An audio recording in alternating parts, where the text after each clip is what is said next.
Yeah, hey Mark, Ted Johnson. Thanks for taking the time to watch this quick video. I put it together specifically for you based on our conversation today. I'm very, very impressed with you and very impressed with what you've done in regards to setting up your websites and how you market yourself and that sort of thing. And I've got a deep passion for what I do. And I can usually spot a good relationship, if you may, or somebody I can help from a mile off. And so you happen to be one of those people. I think there's something that we can really offer you. And I thought, well, I'll just take this moment. I know that we're going to talk to a partner or something about maybe doing a quick presentation, but thought I'd record it real quick and then you can look at it at your leisure. Anyway, here is your website. And of course, when people first started developing out websites, they put up these grand websites and spent a tremendous amount of money well before when you and I ever got into it. And then things became fairly affordable, and we, through tools like WordPress and some of the other things, have been able to make these things somewhat economical and helpful. But when it comes to developing out a mobile site, you've got to address two different facts that have just come to the forefront. The first one is that now 63% of all web searches are done on mobile devices. And two is visitors are actually 3 times more likely to contact you from going to a mobile website or an app, and I put an asterisk down there, if the visit is a positive experience, than using a website. If people are using mobile devices more than what they ever have been and more than they're using desktop devices, and they're 3 times more likely to take action based on what they're seeing on a mobile device, it does make sense to make sure that you present yourself in the best possible way. So here's your site.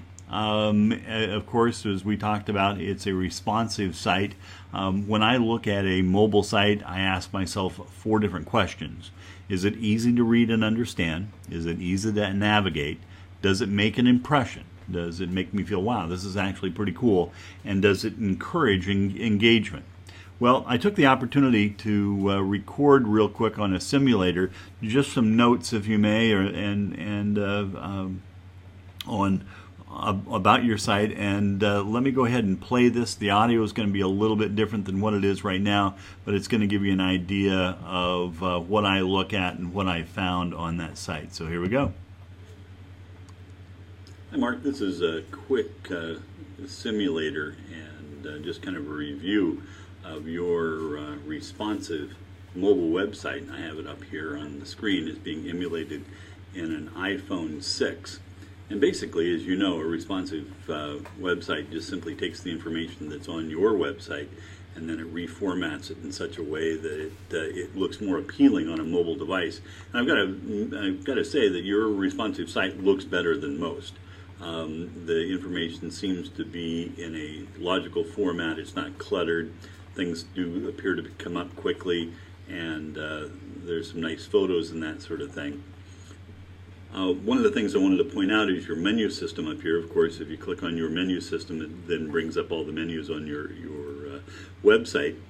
One of the things that I was having trouble with was if I wanted more information, I was trying to click here until I realized, and this was my own error, but you have to click on the plus sign over here then to get that drop-down menu. And my guess is you would have some people coming in like myself that would be a little bit confused, and maybe if there was a way that you could take that into consideration when this was built out, that might help you out a lot. If I go to, let's say, fishing, and I click here, and I go to steelhead, and then it will start populating the site. Again, this is all your information that you put in. You've done a great job with some nice photos, descriptions. If I book a trip, I can click here, and that wasn't necessarily intuitive for me. I had to scroll all the way down to find to book a trip. It goes to the contact page, and then the contact page brings up a map. Because of where you're located remotely, I don't know how good of an idea it is to have a map here, but people have to scroll through that and then scroll down where they start filling in the information and then put the information here. So anyway, there's a lot of keystroking, a lot of sliding that somebody has to do. It's a very traditional responsive site. Again, it's better than most, but I wanted to bring this up and just show you some of the things that I was looking at and having a little struggle with when I was going through it. The other thing that I had trouble with was finding a telephone number. If I wanted to call you very quickly off of the site, I don't really see it. Maybe if I come down here, here it is, and then I'd have to write this number down and then go to the site and then call you. So anyway, that's the end of just this quick little overview. Okay, if we go to the next screen, then we have to ask ourselves, is it easy to read? Is it easy to understand? Is it easy to navigate? Well, you've got a beautiful site, a lot of photos. It's really just parroting what's on your website now. The navigation is a little questionable on some of the things, particularly on the menu system, where you have to hit the plus key, and that isn't really an intuitive thing. And then trying to find a phone number and that sort of thing. It does make a pretty good first impression. I don't know if it really encourages engagement at all. But let me have you take a look at something that we mocked up for you this afternoon, and this is a mock-up of what a mobile application could look like if it was developed for you. Again, forgive me for the audio quality here, but I'll click play and you'll get an understanding what we're doing here. Yes, Mark, this is a quick demonstration of maybe what an app could look like for your company. What I've done is I've gone to your website, I pulled off 5 relevant photos and formatted on the screen and put them into an automatic slider. So when a visitor comes in, they'll be able to see different photos that you've selected coming on through. These photos can be edited by you, and you can replace them in and out based on a seasonal basis, however you want to do it.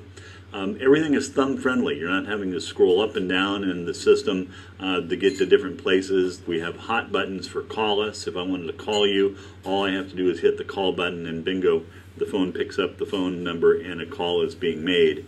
I left the directions in here. Again, I don't know how appropriate that is. You had a map on your system, but that's a directions button, and it'll bring up a Google map based on where your location is.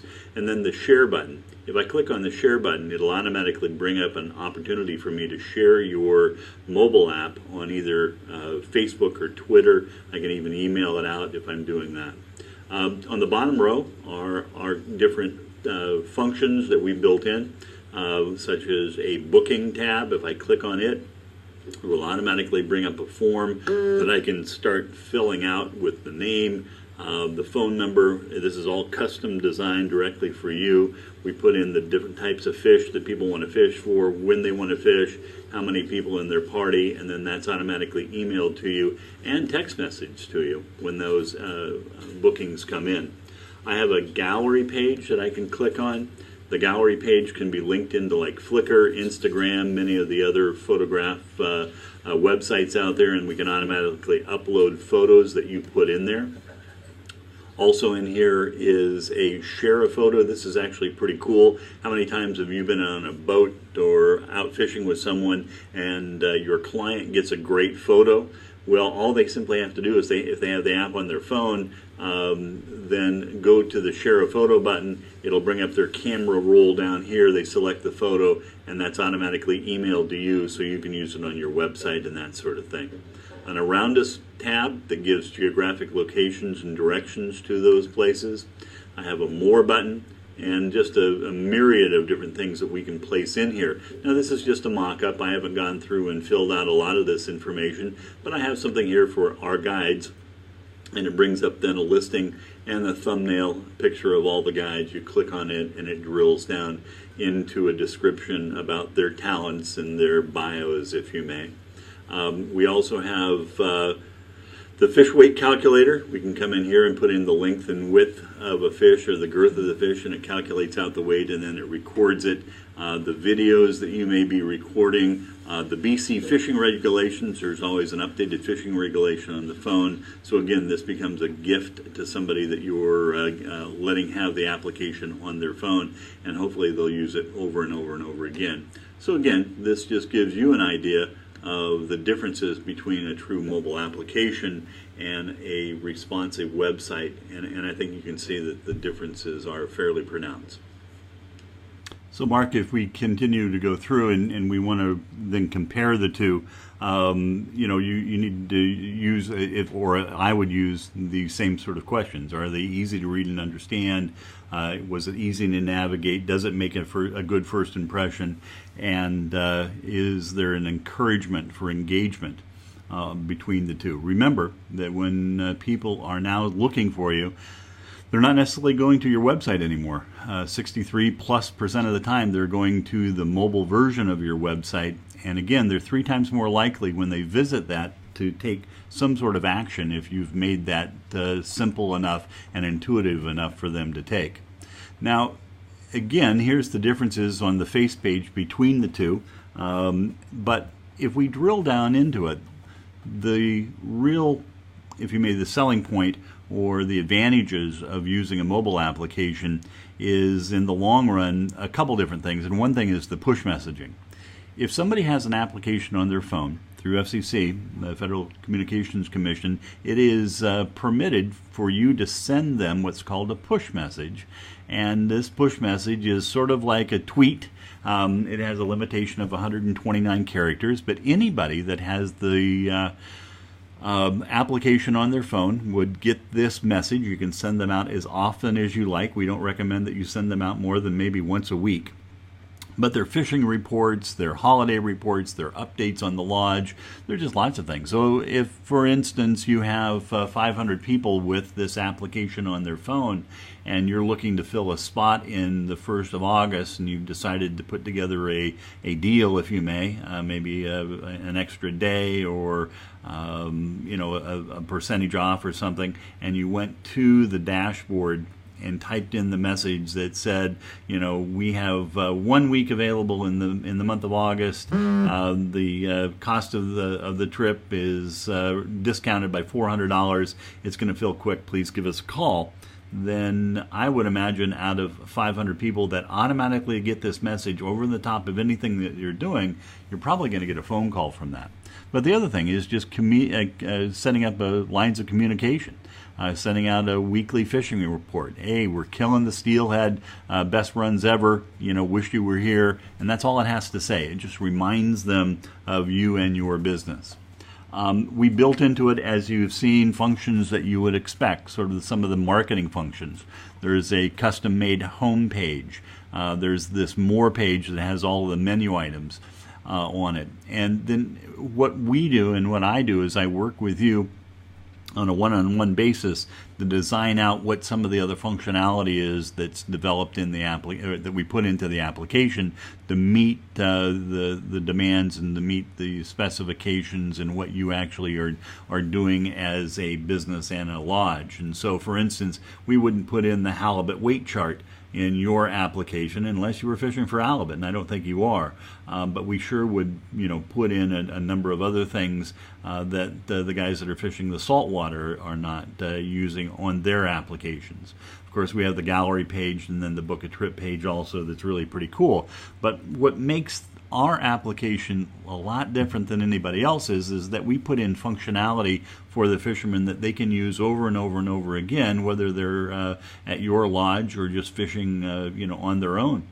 We put in the updated fishing regulations, or the synopsis. We have the BC regulations that we loaded in, and that's always available to them on their phone. We have a Meet Me page. Now, what lodges are doing with this Meet Me page is they're putting in geo directions to some of the different fishing holes that they may recommend in the area. People can come back and go fishing in specific areas. I don't think I'd put in my hot spots in it, but they're doing that. They're putting in other geolocations. If you have people spending the night in a particular town before coming out to the lodge, they put in restaurants and stores and other points of interest in the area where they're going to be. I've got one lodge in particular up on the Kenai Peninsula that now has over 75, I think, points of interest in his geolocator, and it's really pretty cool the way it works. We also build in a fish identification system, much like what you have on your website, but it's mobile. We have all the different types of salmon, both in their spawning condition and non-spawning condition with photos and descriptions and that sort of thing.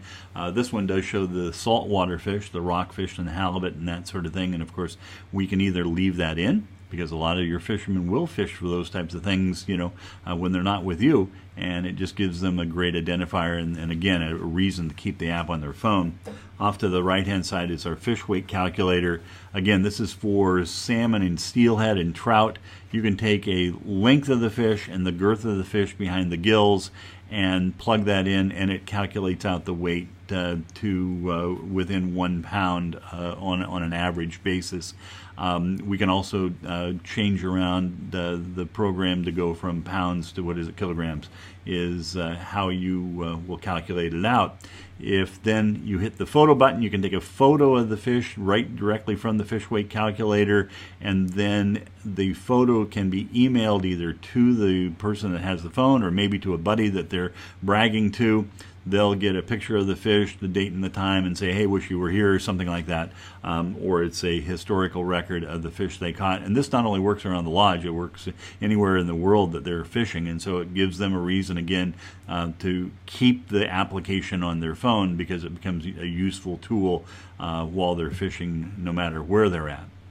When we develop out a custom mobile application, if you were to go to marketingforguides.com and take a look at our packages, when we develop it out, these are the tabs that we include.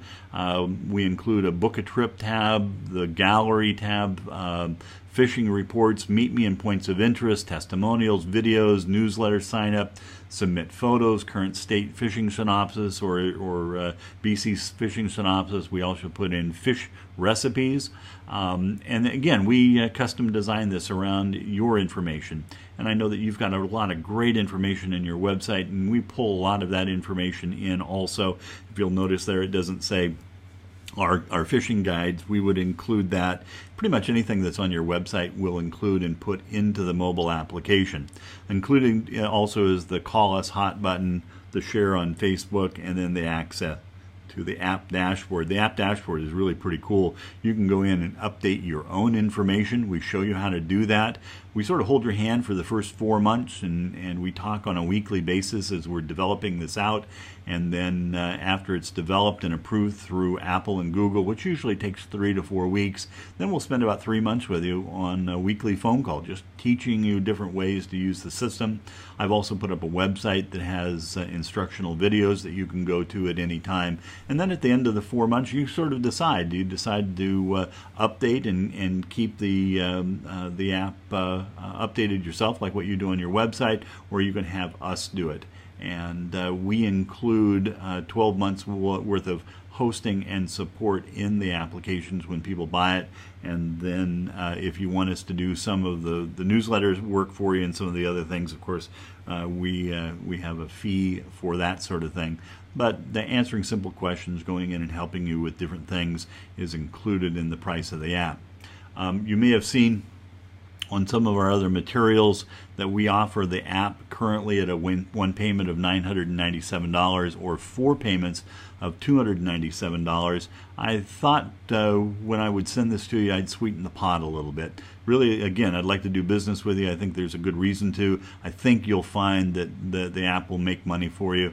At the price of $997, 1 or 2 book trips on it more than pays for it, probably for 5 years, I would think.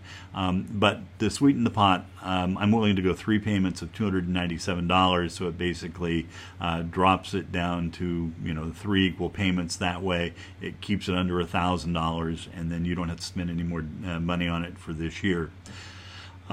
Anyway, give me a call. Love to talk with you more about this, and go through maybe some of the other details about the application and that sort of thing. So anyway, thanks again, Mark.